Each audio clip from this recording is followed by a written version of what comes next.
তাহলে রাজ্য পুলিশ ধরেনি কেন? প্রশ্ন তো একটাই যে যদি সে ক্রিমিনাল হয় তাকে রাজ্য পুলিশ ছেড়ে রাখবে আর ইডি এসে ধরবে। পরে ইডি কখন আসছে ঠিক ভোটের 1 বছর আর বাকি নেই, এই সময় দাঁড়িয়ে একটা সারা জাগানো পরিবেশ পরিস্থিতি তৈরি করার চেষ্টা, কিন্তু এই পরিবেশ পরিস্থিতি বিরোধী দলনেতা কিন্তু আমি বলছি আজকে যদি রাজ্য পুলিশ তৎপর হতো, ইডিতে ওর তৎপরতা দেখানোর সুযোগটাই পেত না। রাজ্য পুলিশ তো শুভেন্দু অধিকারী চালান না। আমি দেখছিলাম সবাই বলছে রাজনৈতিক প্রতিহিংসা। কিসের রাজনৈতিক প্রতিহিংসা? আমরা বলেছিলাম চুরি করতে, বিজেপি বলেছে তৃণমূলকে আসো তোমরা চুরি করো। আমরা ভাত রুটি খাই, এখানে যারা আছেন সবাই আশা করি ভাত রুটি খায়।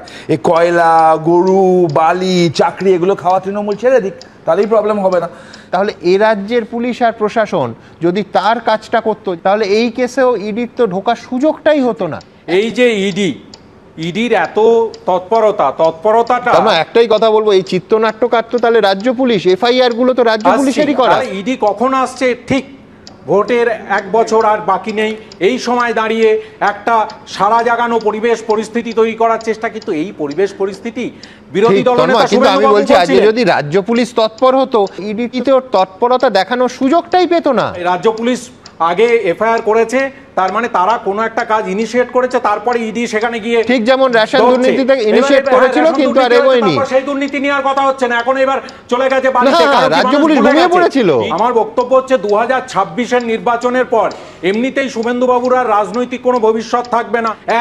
এরপরে আর একটা তথ্য দিই, সেটা হচ্ছে শুভেন্দু বাবু কি একটা সৌরভ নাকি নাম বললেন। আমি যতটুকু খবর পাচ্ছিলাম যে এই সৌরভ রায় তিনি বিজেপির প্রাক্তন একজন নির্বাচনের প্রতিদ্বন্দ্বিতাকারী পুলিশ অফিসার, প্রাক্তন পুলিশ অফিসার, তার খুব কাছের লোক বলে শোনা যাচ্ছে।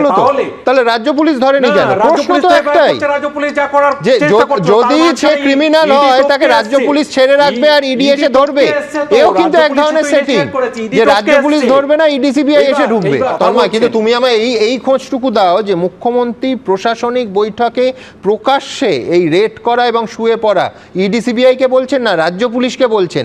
তারপরে কি হলো, কেন এটা থামলো না? সেটাই তো বলছি যে মাননীয় মুখ্যমন্ত্রী ইডি সিবিআই কে বলতে যাবেন, সেটা তো রাজ্য পুলিশ তো শুভেন্দু অধিকারী চালান না। যেভাবে বালি তোলা হচ্ছে অবৈধভাবে, আজকেই নন্দীগ্রাম বয়াল 2 নম্বর গ্রাম পঞ্চায়েতের হলদি নদীর ধারে এই পরিত্যক্ত বালি খাদান, এমনভাবে বালি খাদান থেকে বালি তোলা হয়েছে 7 বছরের একটা শিশু সেখানে জলে ডুবে তলিয়ে গেল। সে জানলো না যে বিজেপি কি বলছে, সিপিএম কি বলছে আর রাজ্যের শাসক দল কি বলছে।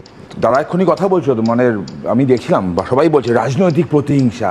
কিসের রাজনৈতিক প্রতিহিংসা? আমরা বলেছিলাম চুরি করতে, বিজেপি বলেছে তৃণমূলকে আসো তোমরা চুরি করো।